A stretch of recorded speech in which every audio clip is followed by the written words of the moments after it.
సూర్య, నీకు అభ్యంతరం లేకపోతే నేను కూడా నీతో పాటు రావడానికి సిద్ధంగా ఉన్నాను.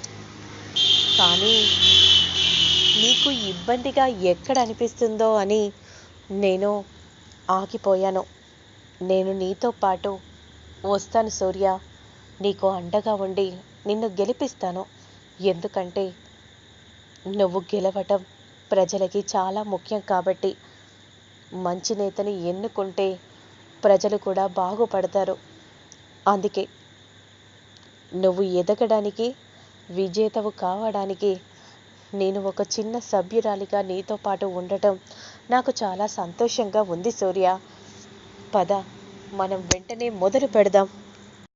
అయితే రేపు పార్టీ ఆఫీస్లో కలుసుకుందాం అనే విధంగా అంటూ ఇక సూర్యప్రతాప్ అక్కడి నుండి వెళ్ళిపోతూ ఉంటే విరూపాక్షి చాలా సంతోషపడిపోతూ ఉంటుంది. పెద్దయ్య గారు వచ్చి మిమ్మల్ని స్వయంగా పార్టీకి రమ్మని పిలిచారంటే నిజంగా అమ్మగారు చాలా సంతోషంగా ఉంది. అసలు ఇలాంటి రోజు వస్తుందని నేను అస్సలు ఊహించలేదు. ఇదంతా ఒక రకంగా చెప్పాలంటే ఆ దేవుడి లీలలా అనిపిస్తుంది. అవును, అవును రాజు. సూర్యనే నా దగ్గరికి రావటం, నన్ను పార్టీకి ఒక సభ్యురాలిగా పిలవటం అసలు నేనే నమ్మలేకపోతున్నాను. ఇదంతా కలనా నిజమా అని కూడా తెలియట్లేదు. ఒక రకంగా చెప్పాలంటే సూర్య ఇక్కడికి రావడానికి కారణం రూపయే అయ్యుంటుంది. ఖచ్చితంగా రూప అమ్మ దగ్గరికి వెళ్ళాలి నాన్న అని చెప్పుంటుందేమో అని నేను అనుకుంటున్నాను అని ఈ విధంగా అంటూ ఉంటే ఇక రాజు అలానే చూస్తూ ఉండిపోతాడు. ఇక మరోవైపు మాత్రం ఇదంతా చూస్తుంటే ఇక వీళ్ళు ఒకటి అయ్యేలా ఉన్నారు. ఒకటి కాకుండా ఉండాలంటే నేనే ఏదో ఒకటి చేయాలి. ఏం చేయాలి? ఏం చేస్తే వాళ్ళు విడిపోతారు? వెంటనే దీపక్ గారిని కలవాలి. దీపక్ని కలిసి జరిగిందంతా కూడా చెప్పాలి అని ఈ విధంగా అనుకుంటూ వెంటనే తమ్ముడు, నేను మా ఫ్రెండ్ తెస్తాను తమ్ముడు. సరే అక్క, కార్ పంపించమంటావా? అక్కర్లేదు తమ్ముడు, దగ్గరే, వెళ్తానులే అని విధంగా అంటూ ఇక అక్కడి నుండి దీపక్ దగ్గరికి బయలుదేరుతుంది. ఇక అంతలో విజయామిక రావడాన్ని చూసి, ఏమైంది మమ్మీ, ఏం జరిగింది? ఆ విరూపాక్షి చేతిలో నేను ఓడిపోయానురా మమ్మీ. ఇలా జరిగింది ఏంటి మమ్మీ? నువ్వు గెలుస్తావని అనుకున్నాను మమ్మీ. ఇప్పుడు నువ్వు నన్ను రిలీజ్ చేయడానికి వచ్చావేమో అని ఆశతో ఉన్నాను. అయినా నేను వాడికి ఆల్రెడీ ₹1,00,000 ఇచ్చానురా నిన్ను బెయిల్ నుండి బయటికి పంపించడానికి. ఎందుకు మమ్మీ, ఎందుకు ఇచ్చావు? ఎందుక ఎందుకంటే ఇక ఆ విరూపాక్షి ఉండడానికి వీల్లేదు. ఏంటి మమ్మీ నువ్వు అంటుంది?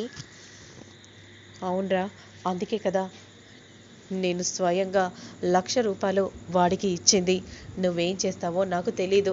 ఆ సూర్యప్రతాప్, విరూపాక్షి ఒకటవ్వబోతున్నారు. ఇక వాళ్ళని ఒకటవ్వకుండా ఉండాలంటే నువ్వే విడగొట్టాలి, విడగొట్టి తీరాలి. అప్పుడే అప్పుడే నువ్వనుకున్నది, నేననుకున్నది సాధించగలము. సరే మమ్మీ, నాకు అవకాశం ఇచ్చావు కదా, నేను చూసుకుంటాను. ఎలాగైనా సరే నేను చంపి తీరుతాను మమ్మీ, నువ్వేం కంగారు పడకు. సరే అనే విధంగా అంటూ మరి నేను బయలుదేరుతున్నాను.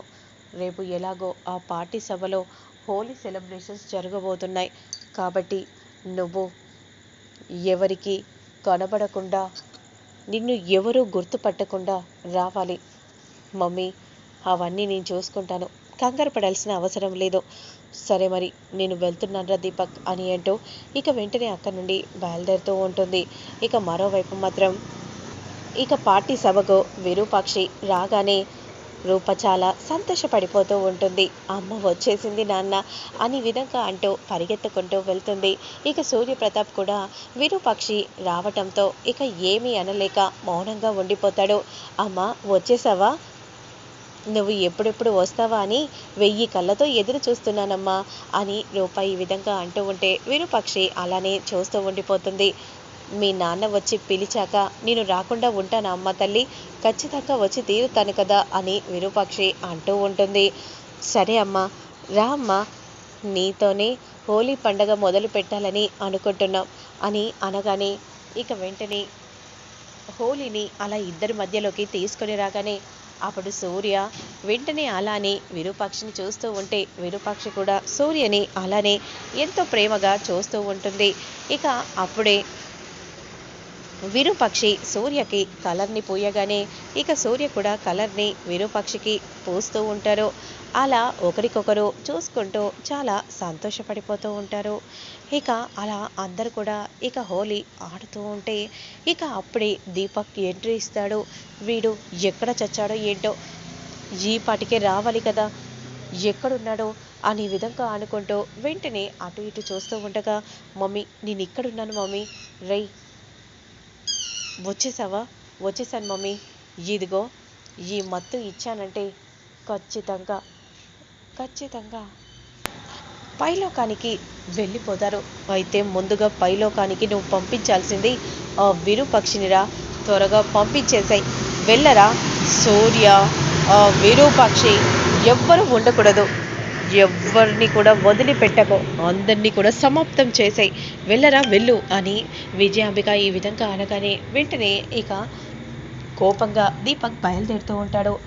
ఇక అందరు కూడా అలా ఆడుతూ ఉంటారు ఎంతో సంతోషంగా. అలా ఆడుతూ ఉన్న సమయంలో ఒక్కసారిగా వెంటనే ఇక దీపక్ అలా ఇంజెక్షన్ విరూపాక్షికి వెనుక వైపు నుండి ఇవ్వబోతూ ఉంటే ఒక్కసారిగా మందారం రూప ఇద్దరు చూస్తారు. పెద్దమ్మగారు అనే విధంగా అంటూ వెంటనే అడ్డు తప్పించి మందారం అడ్డుగా వచ్చి నిలబడగానే ఇంజెక్షన్ మందారానికి తగులుతుంది. మందారం వెంటనే కళ్ళు తిరిగి క్రింద పడుతుంది. మందారం మందారం అని ఈ విధంగా అంటూ ఉండగా ఇక వెంటనే స్లోగా నెమ్మదిగా మందారం కళ్ళు తెరుస్తూ ఉంటుంది.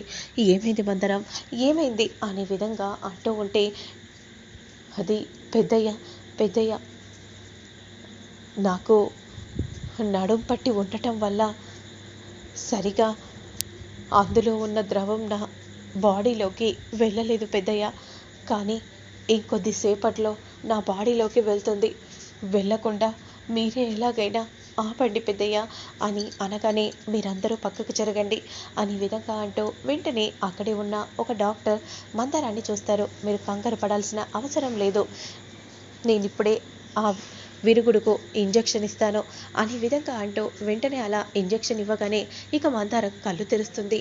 ఇక విజయాంబిక కోపంగా ఇలా జరిగిందేంటి, ఇక్కడ ఒక శవాన్ని చూస్తారనుకుంటే ఎప్పుడు అడ్డు తగులుతూనే ఉంటుంది ఈ మందారం, అసలు ముందు దీన్ని లేపేశాకే నా తమ్ముడిని ఆ విరూపాక్షిని లేపేస్తే బాగుండేదేమో, పీడ విరుగడైపోయేది అని ఈ విధంగా కోపంగా అనుకుంటూ అలా వెనుక వైపు వెళ్తూ ఉండగా అమాంతం జారి క్రింద పడిపోతుంది. విజయాంబిక తమ్ముడు అని గట్టిగా అరవగానే అందరూ కూడా విజయాంబిక దగ్గరకు వచ్చి చూస్తారు. ఏమైంది ఏమైందక్క, జారి పడ్డాను తమ్ముడు అని విధంగా విజయాంబిక అంటూ ఉంటే ఇక నవ్వుతో విరూపాక్షి రూప ఇద్దరు చూస్తూ ఉంటారు. మరి ఆ తర్వాత ఏం జరుగుతుంది అనేది నేను మళ్ళీ నెక్స్ట్ వీడియోలో